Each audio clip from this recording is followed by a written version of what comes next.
Buenas noches. Me solicitan de este foro, Wisher Humble, que exponga mis impresiones sobre lo que ha sido Juan de Dios Román para el mundo del balonmano.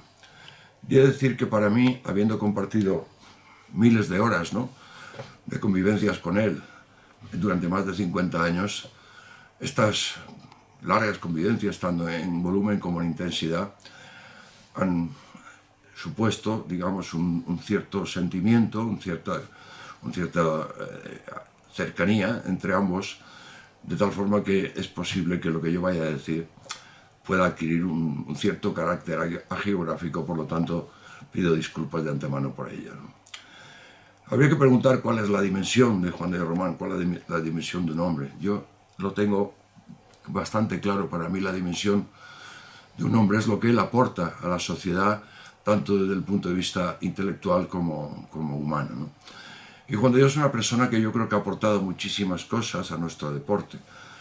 Una persona sin duda singular, una persona criticada por algunos, evidentemente con debilidades. ¿Quién no tiene esas debilidades? Pero a pesar de ello ha sido capaz de transmitir multitud de conocimientos balonmanísticos a muchísima gente y ha creado una estela y un estilo que muchos entrenadores han seguido, ¿no? Hasta el punto que hay gente que se aventura a decir que ha habido un antes y un después de Juan de Dios Román. Para unos ha sido su profesor, su maestro, para otros su entrenador, para unos cuantos su rival deportivo y para otros pocos su gran amigo por encima de todo. Yo utilizaría una serie de palabras que definen un poco de una forma sintética lo que para mí ha sido Juan de Dios Román. Entereza, tesón, pasión, cultura, estudio, pedagogía.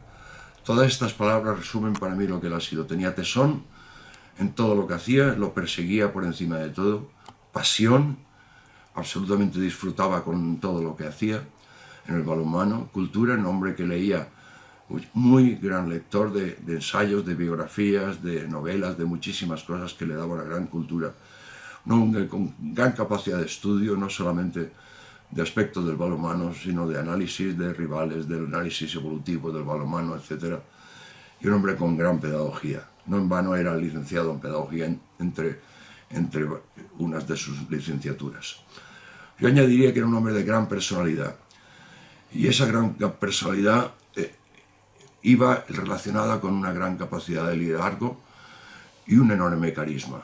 Esto es importante para jóvenes que entiendan que sin tener personalidad es complicado, aunque tengas conocimientos técnicos, tácticos, de preparación física, etcétera, etcétera, ¿no?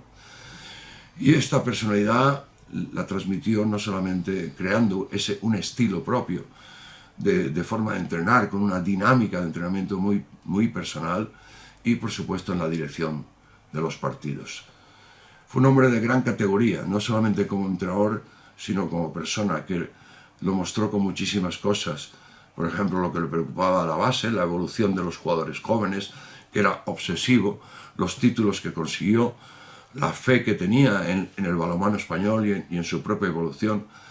Y esa categoría se mostró claramente de relevancia, no solamente en el ámbito español, sino internacional. Fue el primer español que fue designado miembro de la Comisión Técnica de la Federación Internacional de Balonmano.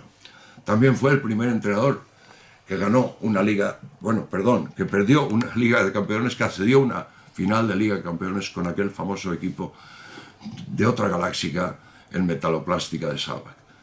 Y yo quiero destacar también que fue el primer entrenador que rompió un poco con la creencia de que para ser buen entrenador, un gran entrenador, es imprescindible haber sido un gran jugador. Él casi no jugaba balonmano, conoció el balonmano con 18 años, cuando fue a estudiar a Madrid. Conoció el balonmano y casi no sabía las reglas y empezó a entrenar muy pronto con un equipo alevín, y en pocos años ese mismo equipo alevín quedó campeón de España juvenil.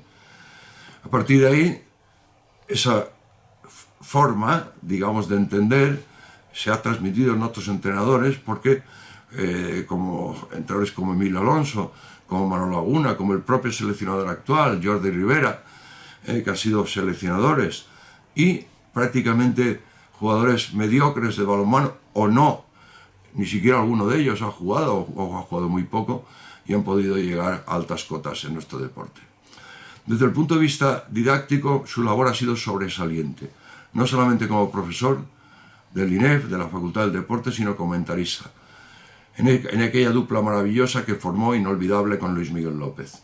No solamente era capaz de de comentar las modificaciones tácticas, sistemas de juego, comentar errores técnicos, las causas, las consecuencias que llevaban, sino además de vez en cuando nos alegraba el oído con comentarios de tipo histórico, de tipo evolutivo, de un jugador, de un equipo, conocía la historia y era todo comentarios absolutamente interesantes, y además el léxico que utilizaba también era perfecto, que era una terminología que se ha extendido, entre otras cosas, gracias a su aportación.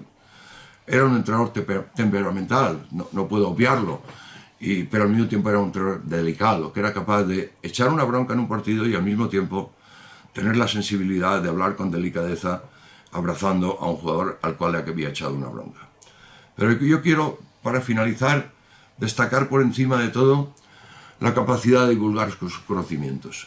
Es muy poco frecuente, por no decir imposible casi, que encontremos entrenadores, no solamente en balonmano, sino en distintos deportes de equipo, que hayan tenido prestigio, que hayan conseguido logros internacionales o nacionales y que se dediquen a divulgar sus conocimientos. Ahí ha demostrado su generosidad. Las más de 5.000 páginas que han dejado escritas en artículos, en conferencias, en libros, etc., demuestran y dan fe de lo que yo estoy diciendo. Y quiero acabar con una frase, para mí muy importante, que refleja, hace un resumen de lo que ha sido su vida. Aquella persona que elige lo que quiere vivir es una persona feliz. Juan de Dios eligió lo que quería vivir y trabajó en lo que quería vivir y disfrutó en lo que quería vivir. En el balonmano, por el balonmano y para el balonmano. Juan, espero que sigas disfrutando con el balonmano. Muchas gracias.